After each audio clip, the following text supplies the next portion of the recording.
Bienvenido a un nuevo programa del Ciudadano se Revela. ¿Cómo anda? Muy buenas noches, ¿cómo le va? Contento, nos agarró la pantalla bien. Por fin enfocamos en el centro, ¿no? Una alegría después de lo Después que de pasé. 10 programas. Sí, está bien. Está aprendiendo, está aprendiendo. Lo del 1 de mayo me dejó mal, pero bueno.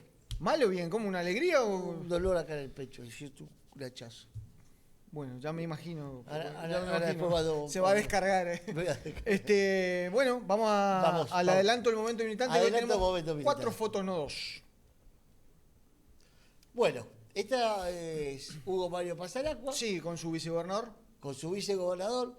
3 intendentes, 4 intendentes ahí. No sé si la intendenta de atrás era de Almafuerte. Almafuerte, sí, exacto. El otro día sacaron algo por ahí. Leí. Alguna travesura que nos quedó muy clara. Traté de averiguar, Sí. pero no pude averiguar. Las otras dos intendentas. Mabel Pessoa, la de Urquiza. Dígame, Hugo, porque Sí. se pacifista. Lo está diciendo, sueña con ser gobernador, ¿no? No es eso. No lo escuché, pero bueno, parece que está todo bien ahí, porque veo que hay rumores de que no estaba tan bien la cosa entre los dos, pero no sé.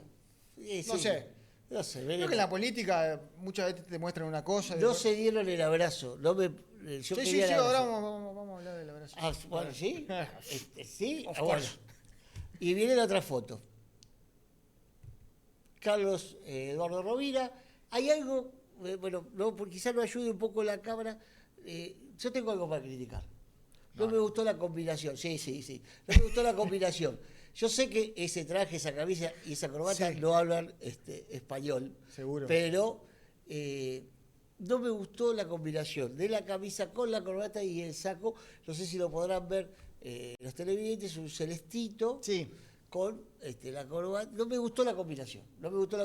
Bueno, gusto es un gusto. Pero, ¿no? Bueno. acá lo agarramos sonriendo de Sí, las pocas veces. de las pocas veces, es verdad. Después salió. Tipo es un hombre serio, tan cosas Sí, importantes. sí, salió a saludar, estaba Oscar Reaguas, hizo la recorrida, porque uno salió Sí, poblado, otro para sí. otro, parecía un matrimonio. Sí, parece que vos no te acerques mucho, alguien le dijo al otro, no te acerques mucho, vos yo primero, vos después. Sí, porque fue antes. Parece que fue coordinado. ¿Y es verdad que Oscar no lo habían invitado o no le había llegado la invitación? Leí lo mismo que usted. Así que bueno. ¿Teléfono para Macías será o para quién? Ese Sebastián Maciel para todos. Sí, lo vi en remera ahí pegado a Rovira, pegadito a Rovira como tratando de salir en la foto. Acompañando, pero después los demás se fueron por el otro lado.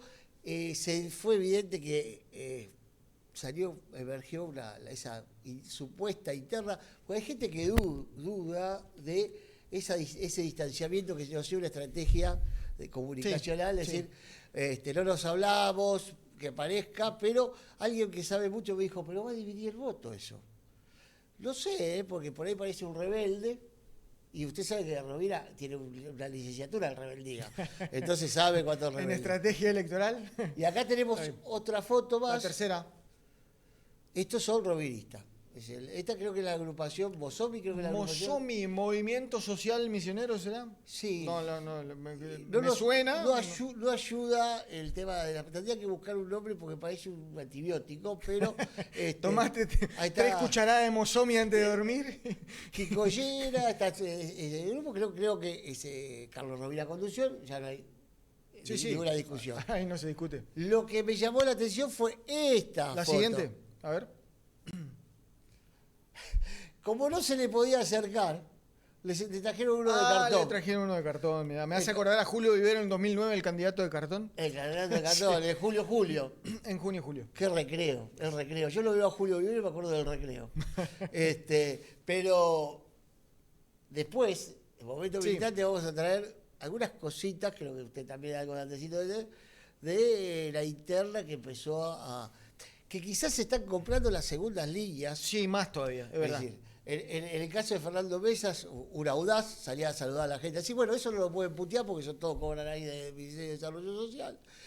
No, creo que todos los que fueron son parte del esquema del gobierno, ¿no? Sí. Un ciudadano sin compromiso político no va a ir el 1 de mayo. No, y sabés que como no lo pudo traer, le trajeron el de cartón, el dibujado. Sí. Igualmente tenemos una para el momento militante. ¿Otro cartón? ¿Otro cartón? Un cartonazo le vamos a dar. Un cartonazo. Así Bien. que bueno, el abrazo que no fue. el abrazo que no fue. Y yo hay algo que no, sí, esta vez tengo que decir que no. Dígalo, pero haga de cuenta que usted es uno de los conductores del Alguien que programa. entrevistamos acá dijo, hay que terminar con la política de las fotos, de las redes sociales. Se mataba por sacarse fotos, a saludar a la gente, que es toda gente, como dijo usted, cautivo. El cautivo Sí, lo tienen sí. sí, empleados cautivos de los esquemas políticos. Entonces, me parece que todavía no comprendieron la gravedad política que se está pasando en el país y en Misiones. Y siguen saludando, como todos los veía, a los diputados. Estaban todos los diputados nacionales y los senadores. Sí, estaban. Con esa cara de alegría. ¿Alegría de qué? Es verdad. Alegría. Lo que le están haciendo votar. Entonces, como si no entendiera lo que dijo Pasalacqua, es contraproducente a lo que se está acompañando digamos, Totalmente. en el Congreso. Hay una incoherencia ahí, ¿no? Hay una incoherencia. También hay una incoherencia, aunque no me quiero meter con el. Hay mucha incoherencia. El look. Había uno que tenía un look que si va al Consejo Nacional Justicialista con ese look, Sí. lo van a dejar en la puerta Sí, porque sí. son cabuleros y ese No, le van a suerte. pedir, tráigame una botella de agua. Claro, no lo sé, era una Es cosa verdad. de loco. Muy bien. Pero bueno. Vamos a hablar de gran parte de lo que fue el 1 de mayo. Voy a hacer algunos comentarios sobre este tema. La cuestión es que se venía hablando hace ya algunos meses sobre la supuesta distancia, era como rumor, distanciamiento entre el gobernador Pasalacqua y Carlos Rovira. No hubo foto entre los dos el 1 de mayo en el acto de apertura de sesiones ordinarias de la legislatura, lo cual permite que muchos den por cierta la versión de que hay una distancia entre los dos.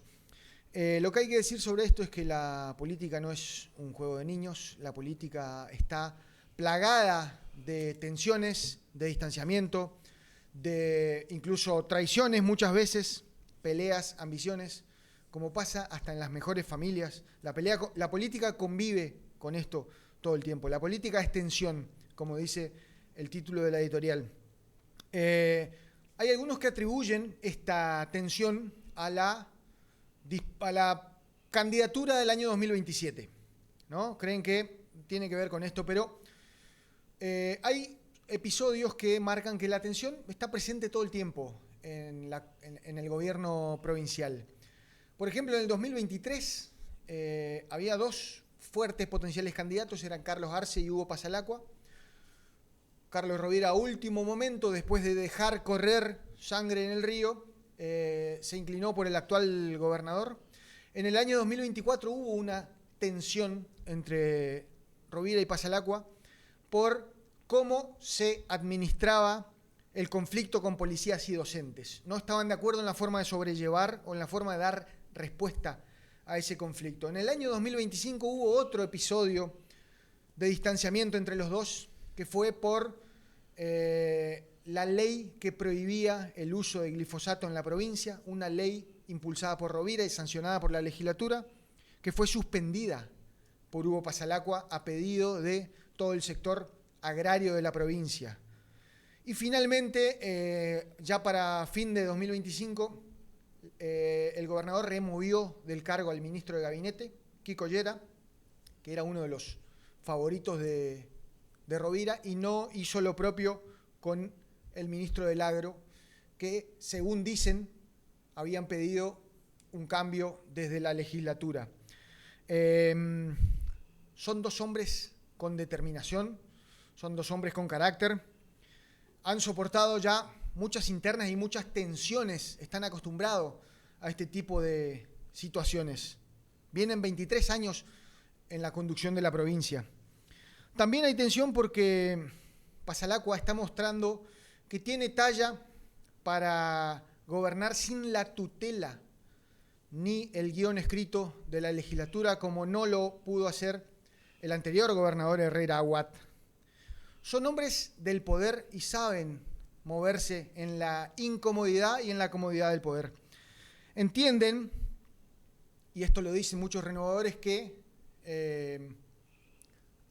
esta división es parte de la convivencia del poder político y entienden que romper no le genera ganancia a ninguno de los dos y solamente servía para entregarle el gobierno en bandeja a la oposición.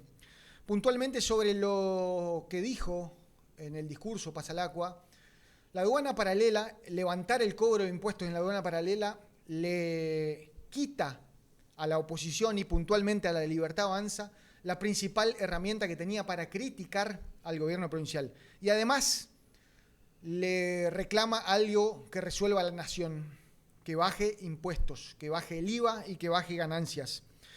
¿Por qué? Porque si en poco tiempo, en algunos meses, el comercio de Misiones no baja sus precios o el comercio de Misiones no incrementa sus ventas, esto le va a permitir al gobierno acusar de la crisis al gobierno nacional, de los libertarios, y no van a tener cómo responder esta acusación, porque va a quedar en evidencia que no era la aduana paralela el problema. Y sin esa herramienta para criticar, los libertarios van a tener que gestionar un poco más, van a tener que mostrarse con intereses de solucionar las cuestiones que necesitan los ciudadanos misioneros, porque si no solamente van a estar haciendo gestiones en beneficio propio, como se conoció la semana pasada cuando le entregaron todo el secuestro, el material secuestrado de la aduana a una organización social libertaria, ¿no? Diego Harfield, Adrián Núñez, Maura Gruber y hasta Martín Gerling, aliados o integrantes de este gobierno nacional de la Libertad Avanza, están repitiendo el mismo libreto que otros cuando gobernaba Macri o cuando gobernaba Cambiemos. Están confundiendo el rol, haciendo el papel de representante de Buenos Aires en Misiones en lugar de ser de representante de Misiones en Buenos Aires. El camino que están haciendo es parecido al que tuvieron los Schiavoni, Arjol o Cristina Brites. Hoy se podría decir que Diego Harfield es para Javier Milei lo mismo que Cristina Brites para Cristina Fernández. Obedece a Buenos Aires. Por último, quiero hablar de algunos temas del discurso de Pasalacqua que no tienen que ver con la aduana paralela. El tema de la yerba mate, me parece que el gobernador hizo un diagnóstico, pero no planteó soluciones a las necesidades que están pasando los productores. El problema de la yerba es político, no es judicial. La demanda de la provincia para regularizar el INIM debe ser acompañada con una acción política, que no la hay, porque el INIM surgió de un reclamo social de los productores y político, y la solución es política. Otro de los temas es que el gobierno debería plantarse un poco más firme ante el gobierno nacional, porque si no cae en la incoherencia de patalear en el territorio local y después van los diputados nacionales y votan todo a favor en Buenos Aires, y con esto pierde coherencia y pierde firmeza el reclamo. Y por último, decir que de acuerdo a los datos del gobernador, la provincia no está quebrada, no perdió conducción administrativa y mantiene un equilibrio económico a pesar de la gran crisis económica nacional. Pero hay una deuda pendiente con el salario de los empleados públicos. La gran mayoría está en la pobreza, empleados provinciales y municipales, y esto debería ser una prioridad apenas se recuperen las cuentas públicas y la recaudación. Como conclusión, bajar la aduana paralela es una señal de que se escucha un reclamo sectorial de la provincia, o también una señal de que notaron que hay un deterioro de la imagen del gobierno provincial. La responsabilidad de ahora en adelante es compartida, tanto del gobierno provincial y del nacional. El gobierno provincial tomó una iniciativa y escuchó un pedido de muchos años de la gente en Misiones. Ahora, el gobierno nacional o los libertarios en Misiones recibieron un golpe duro al relato que construyen en redes sociales y deberán mostrar un poco más de gestión en el territorio, porque no alcanza solamente con las críticas y el rezongo en las redes sociales. Deberán mostrar que tienen vocación de servidores públicos. Gobernar es tensión con la política, con la economía y con la gente. Tuvo mucha repercusión las palabras en Buenos Aires, es decir, el país, porque después lo tomaron varias provincias, las palabras de Pasalacqua. Lo que hace a Misiones es ponerla en un lugar. Vamos a ver cómo sigue todo esto. Con respecto al tema de cómo se va a manejar hoy por hoy el gobierno de Misiones, ahí está el interrogante con la Cámara de Diputados y la Cámara de Senadores, ¿no? Sí. Está. Bueno, mi sorpresa fue que en la City porteña dice que el gobierno de Milei va a terminar peor que el de Fernando de la Rúa. Y una de las más importantes operadoras de bolsa proyecta un dólar de 1.996 pesos para diciembre, porque sostiene que no va a poder seguir bancando y pisando el dólar como está, lo que llevaría a una crisis total, más de la que hay en la cuestión laboral, en el desempleo, y era un tema que nunca se los escuché decir a los yupi, es una palabra vieja de los 90, a los operadores de bolsa, que es la gente la está pasando mal. Es como que ellos están tomando conciencia, porque parecía que fue un mundo aparte, y eso que son de los grupos más beneficiados del gobierno nacional. El tema es que ven mal la economía de Javier Milei, más allá de la política.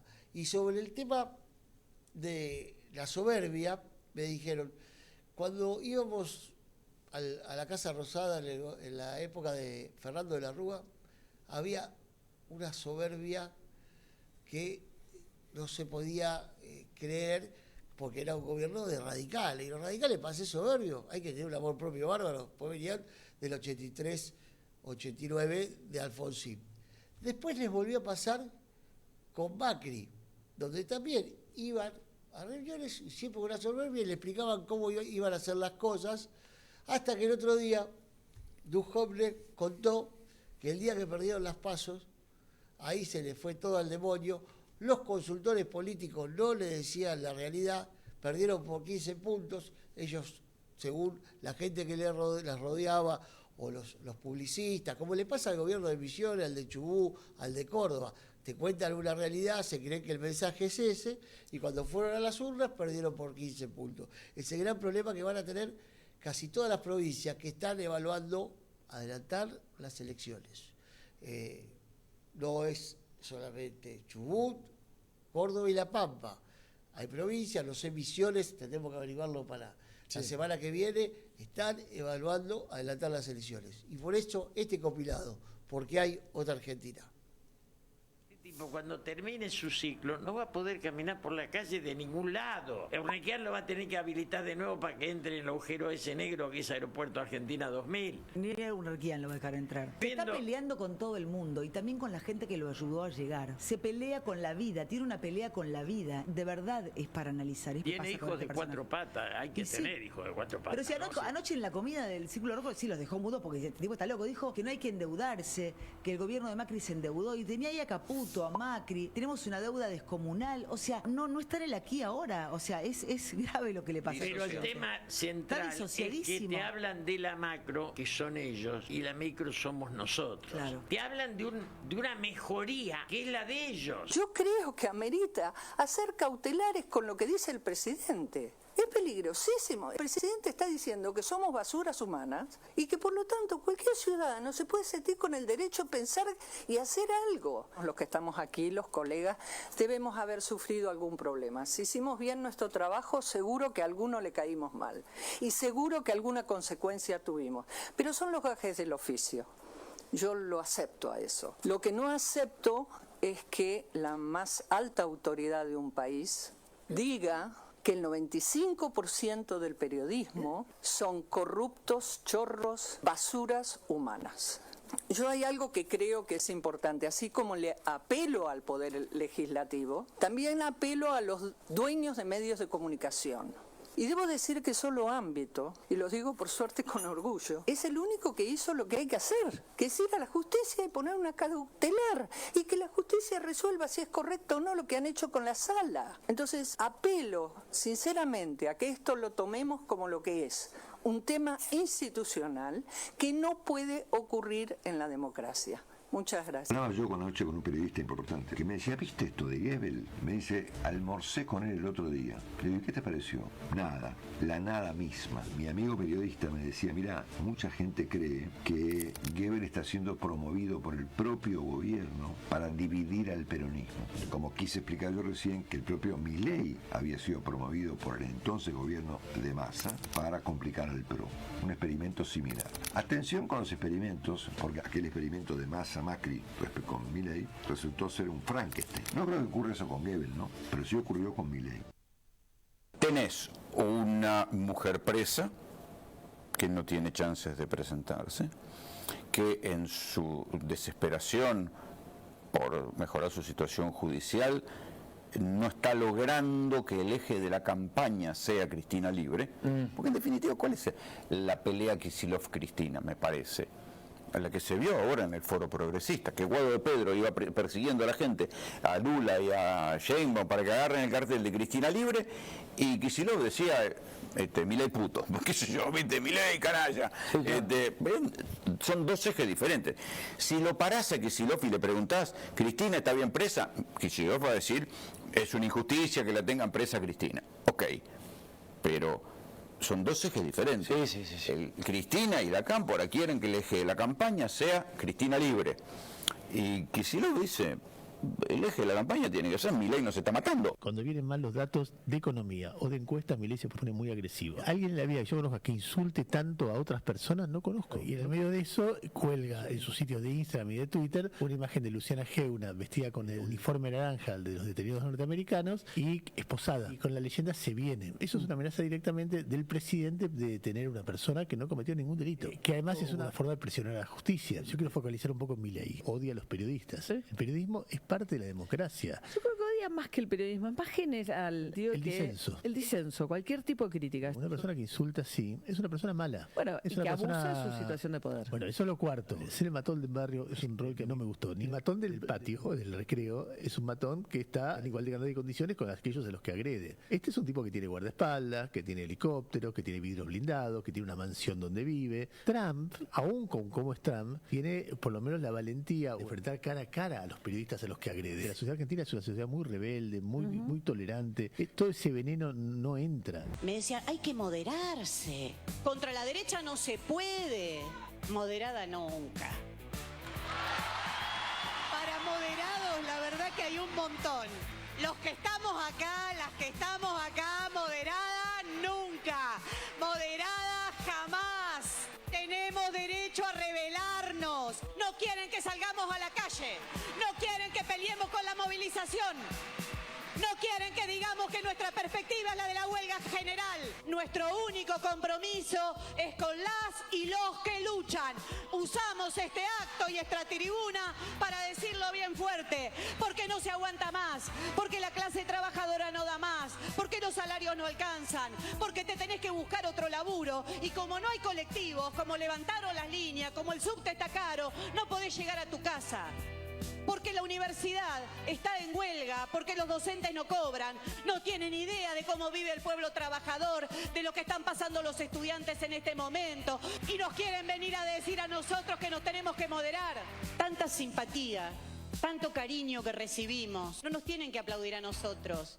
Lo que tenemos que hacer es reunirnos, es organizarnos. La simpatía se organiza, las ideas en común se organizan, la fuerza en común se organiza. ¿No llegó la hora de poner en pie un nuevo movimiento histórico? Un nuevo movimiento histórico que se organice desde abajo, un movimiento de los trabajadores y de las trabajadoras, un partido de la clase trabajadora. Cada uno, cada una de ustedes tiene que multiplicarse. Tiene que ir a los lugares de trabajo, a los lugares de estudio, en el barrio donde estemos, a llevar esta idea. Tenemos que ser miles para llegar a millones. Tenemos que ser miles para organizar millones. Y les aseguro que podremos derrotar a Milei y tenemos que empezar a sembrar la perspectiva de una verdadera huelga general. Tenemos que impulsar en cada lugar coordinadoras, asambleas barriales, asambleas populares, todo lo que sea necesario para que los sindicatos, diálogos para que los centros de estudiantes vuelvan a ser herramientas de lucha. Tenemos que irrumpir en esas organizaciones con esa fuerza que se siente acá, con esa fuerza que compartimos con miles que nos están mirando para pelear en serio.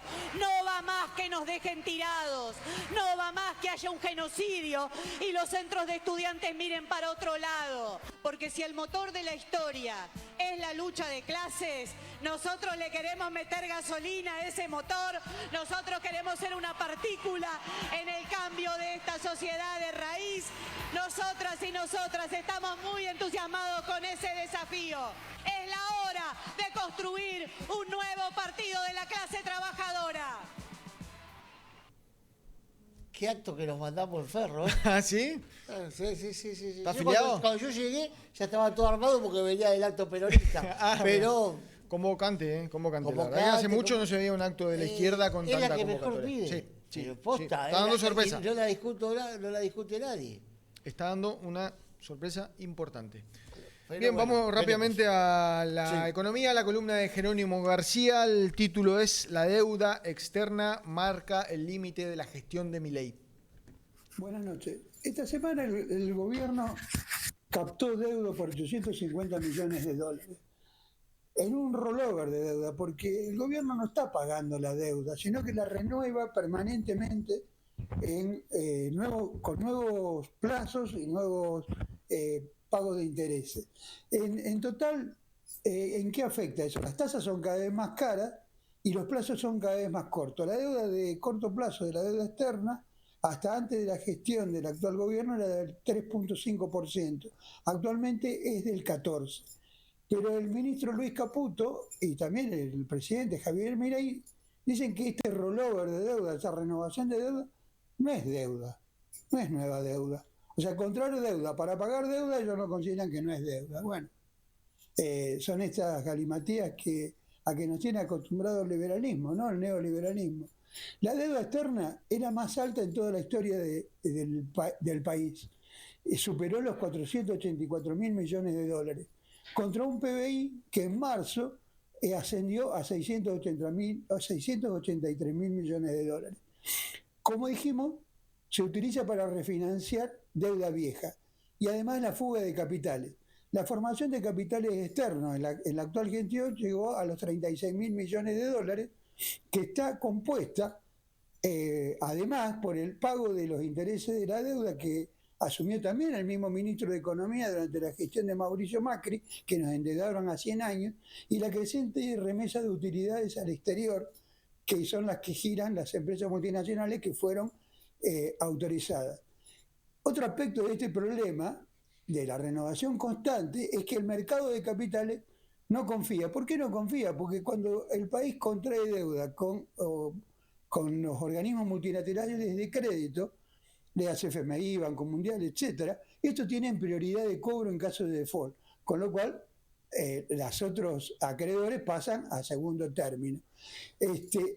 Y además hay otro tema. El gobierno informa diariamente, nos bombardea con los dólares que compra, pero no dice cuál es el estado de las reservas del Banco Central. ¿Por qué? Porque así como entran esos dólares, se usan para pagar la deuda externa. Por ejemplo, con los vencimientos de abril, el Fondo Monetario obligó a la Argentina a que hiciera frente a sus vencimientos con reservas.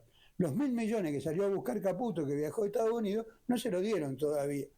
Entonces, los mercados de capitales desconfían profundamente de este gobierno y ya es una discusión y un secreto a voces, digamos, en el círculo rojo, como lo llaman, de qué hacer para mantener el rumbo económico que es favorable a las empresas y al sector más concentrado de la economía, pero hay que suplantarlo a Milei, porque no vaya a ser que venga el peronismo. Bueno, ¿cuál es el problema con el peronismo? Primero, los acuerdos de Bretton Woods, que son los que dieron origen al Fondo Monetario Internacional, son del año 44. En ese momento gobernaba el general don Juan Domingo Perón y no quiso sumarse.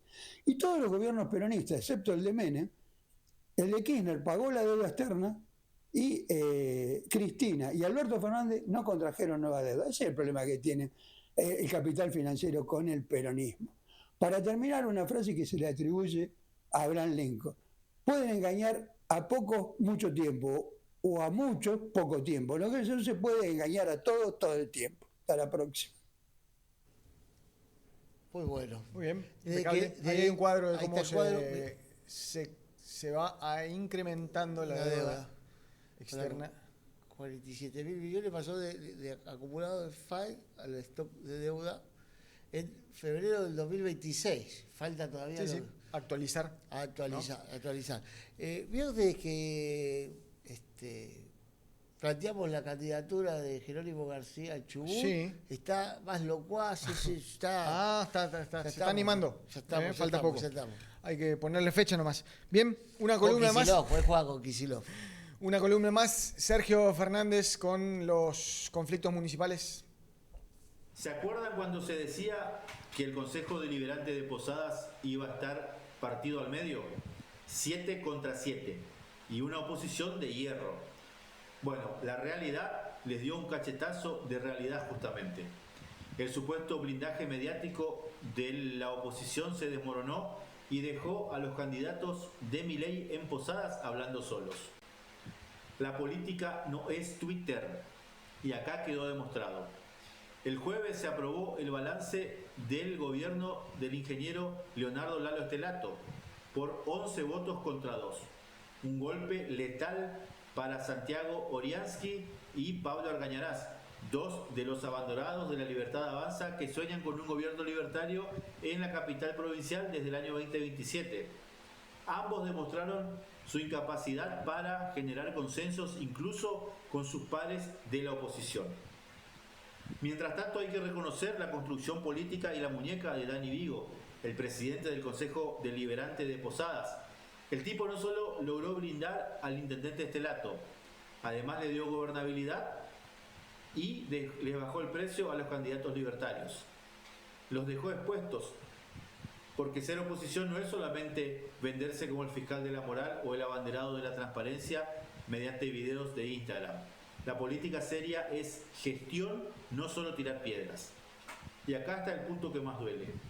Ellos son parte del gobierno nacional, tienen nexo directo para gestionar obras, traer soluciones y generar cosas para los posadeños. Sin embargo, se quedan en la cómoda. Eligen votar en contra de todo y criticar desde la tribuna. El jueves tenían la oportunidad de acompañar, de proponer, de hacer algo por la gente. Sin embargo, eligieron el aislamiento.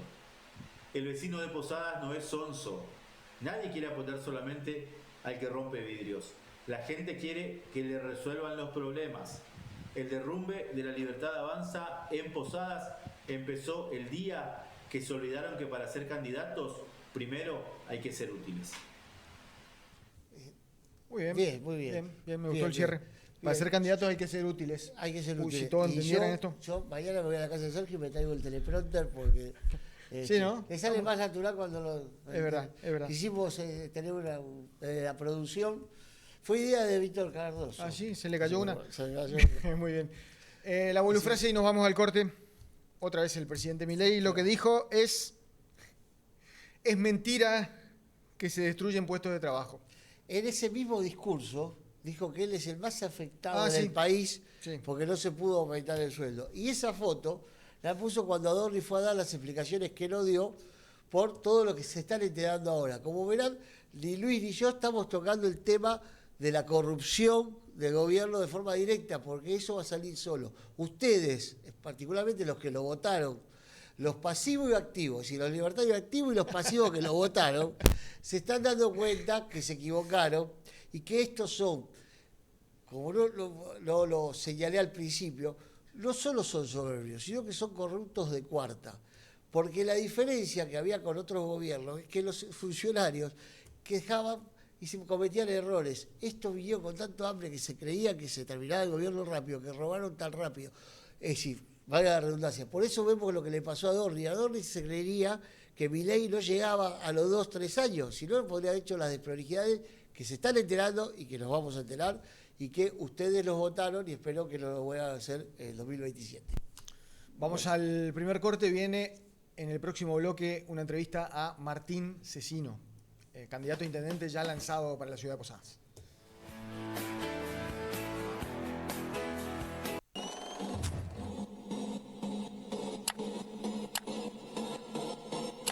allí indudablemente es extraído el cuerpo prácticamente del segundo cuerpo de ejército. Tiene varios impactos de bala al vehículo. También ustedes pueden ver que los cristales están completamente astillados en estos momentos.